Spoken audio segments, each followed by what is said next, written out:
All right, guys. Good morning. Welcome to day 4 now of World Cup. I'm heading over to the field now. Luckily, I got to sleep in just a little bit more. It's the good side and downside of not moving on to Saturday. Still have to go ahead and open up the booth, get all of that set up. I do have my gear in the trunk though. I might be playing 10-man today. I'm not sure if it's today or tomorrow, so I just wanted to be ready. But yeah, so I just kind of wanted to go over a little bit of my take on the event. So I'll go with the good first, and then we'll go over some of the bad. So the good, paint shot great. I really liked how we ended up shooting the GI Imperial, so that shot great. I mean, this venue is just great in general. It's definitely one that I really like, with it being right in front of the Gaylord Palms, which is a pretty expensive place to stay. And also, literally, if you go out of World Cup and then hook a right, if you follow that road, Disney is right there. That's one of the entrances for Disney. So it's definitely really cool to be in that kind of an area. I thought the vendor layout is awesome, just the way that it hooks around. Honestly, I'm not sure if there's more vendors or it just seems like there's more vendors, but I thought that it was really cool that they have it set up the way that they do, so that everybody, you know, you can go through and see everything. Weather's been great. I think some people are saying that it's a little bit hot for them, but for us Floridians, this is fantastic weather. Oh, so the other thing that was good was my gun, actually. I know some of you guys were wondering why I'm shooting a G-Tech now. Basically, I needed to sell the gun, sell my Lux to be able to have money for Cup. Just kind of came down to that with the job that I'm working now and all that fun stuff. But Mike's Paintball, as always, have helped me out so much. So I know I've said it a bunch of times, but really, guys, go over to mikespaintball.com, call up the number there, and ask for Garrett, and tell him that you want the How to Play Paintball discount. Or just tell them that Greg sent you over there. They're awesome. Actually, Garrett's at the event, so, and Mike, the guy that actually is the owner of Mike's Paintball. So it's great seeing them. So I wanted to give a huge shout out to them, because he hooked me up with a great deal on this G-Tech, and I've been really happy with it. I just had to change out one O-ring. There was something with the solenoid that it was apparently only like 200 guns had this issue, and I was the lucky one to get the one that has this issue, where one of the O-rings was just a little bit too soft.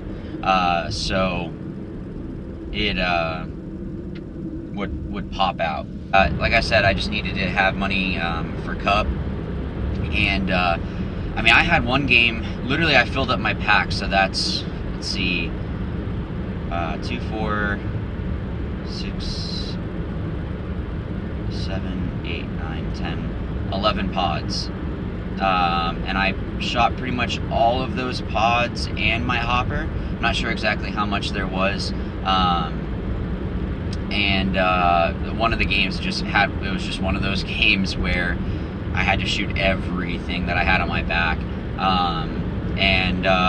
It shot perfect. Like, honestly, like, the G-Tech is, no offense to Eclipse, but I don't get how they're going to come out with a gun like this that has a lower price point than a CS1, and it shoots just as good, and if not maybe better than a CS1. It's lighter than a CS1. I was shooting one at practice on Wednesday. I mean, like, CS1s, they shoot great, but I mean, they are heavier. I'm not sure about their air efficiency, but yeah, I've been pleasantly surprised with this G-Tech, and I mean, the bolt system is super simple. It's not difficult to, you know, even if somebody doesn't really know a lot about paintball, like where everything goes, like each part, it just makes sense. Like, they just did a great job with it ultimately. But yeah, I'm really happy with it. If you guys are looking for like a mid-range gun, I'm shooting the older version. I don't have the 160R, but all that they changed with the 160R was that it doesn't have the composite anymore, which is the composite eye covers, feed neck, and trigger and grip frame. Now it's all metal, and they have the gas through, so it doesn't have the macroline anymore. But it's the same bolt, so it's going to shoot exactly the same. So I go with either, but I think the 160R, if I remember right, they're retailing at like 700 something. And then I'm sure you could get a new of the older G-Tech for even less than that now. I think they were retailing before at like 500 or like 550. So they're really great guns. I really can't say enough good about them. The only thing that I would say is that the programming on it is kind of funky. For when to sustain the ramp and all that. It could just be that I've been shooting a Lux for so long that I'm just used to that. Yeah, I mean that's probably what it is. I was really happy with it. The Inception Stella barrel that I have with it is fantastic. I mean, everything was shooting darts, like just, yeah, it made my gun more quiet. Obviously it made it more accurate. So it made a great gun even better with that Inception barrel. That's another one that I would say to definitely go and check out. They're everywhere. Definitely stop over. I'm sorry, go over to mikespaintball.com, because I know that they have them there.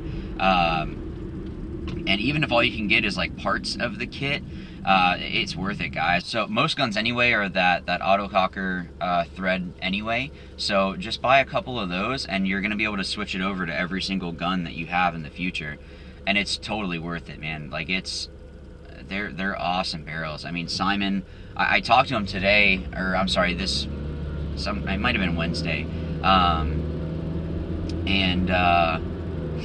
yeah, I mean, I'd like for him to explain it, because obviously he's the engineer behind all of that.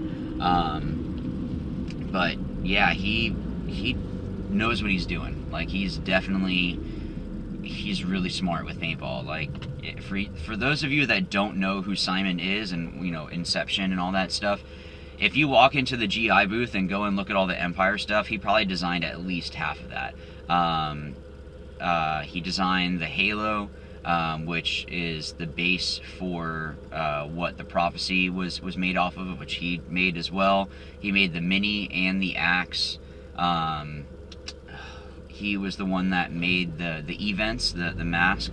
I mean, he designed and like created a lot of things that everybody uses for paintball.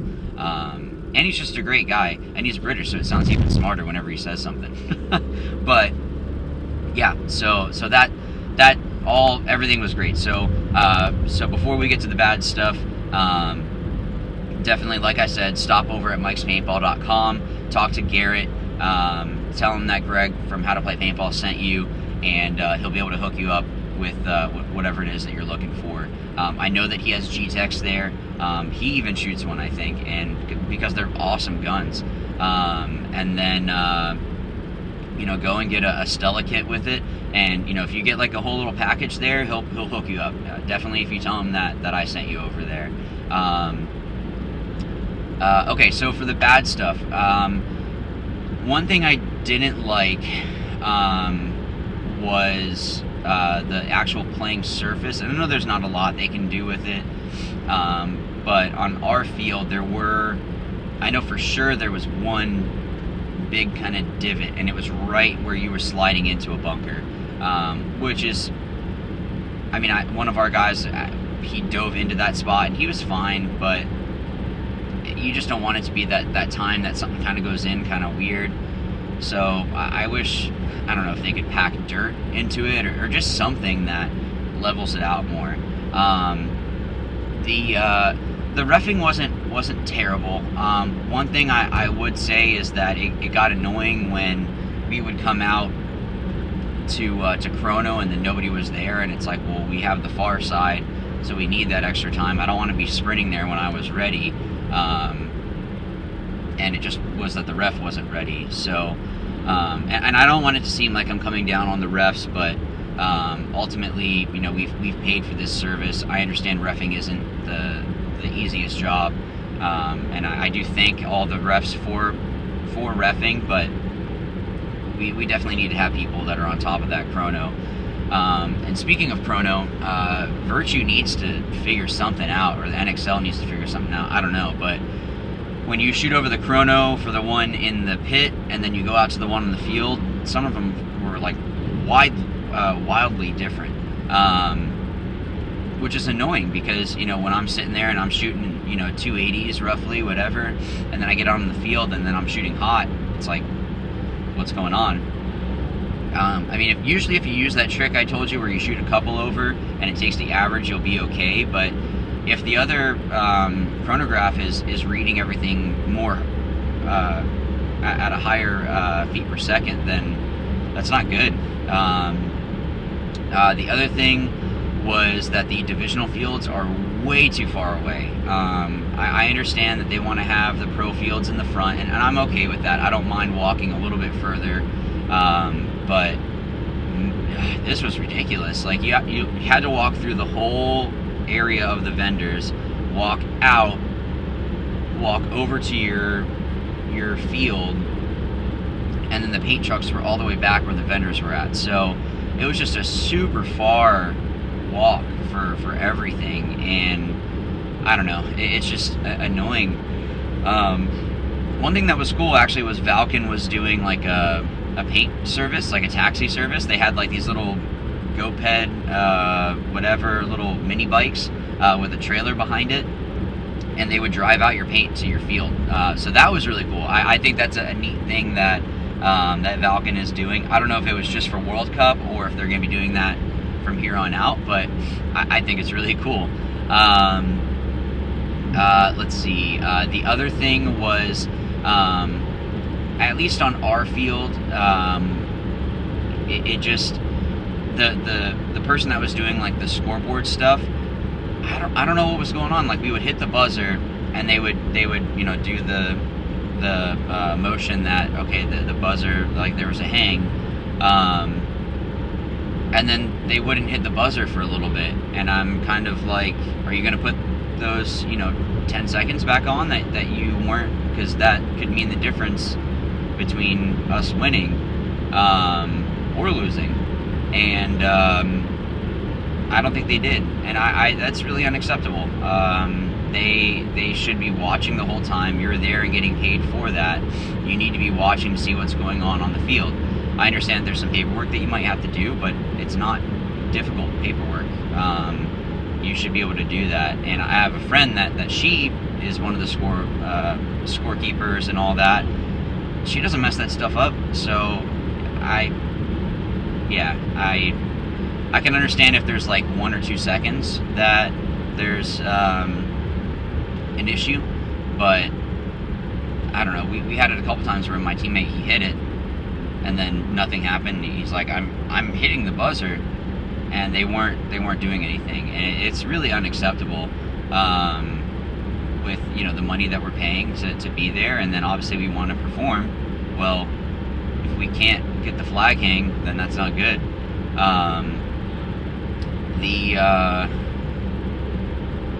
Let's see, what else?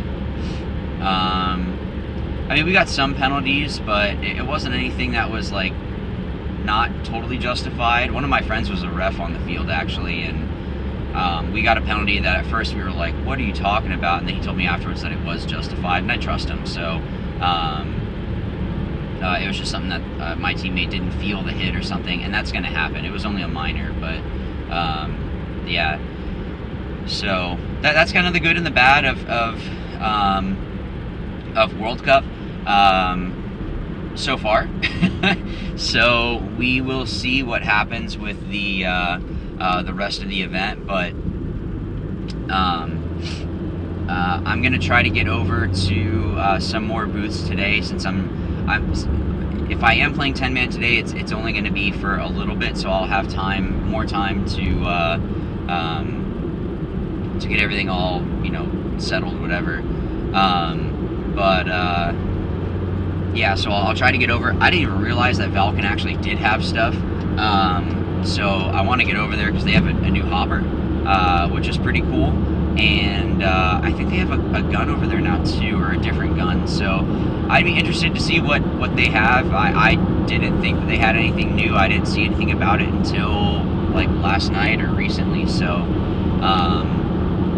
yeah, so I will see you guys later. I'm gonna get to the field, and then we'll see what else we can get filming. All right, guys. So this is the end of day. Is it day 3 now? No, day 4. Sorry, whatever day it is. I don't even know what day it is anymore. Yeah. So heading home now.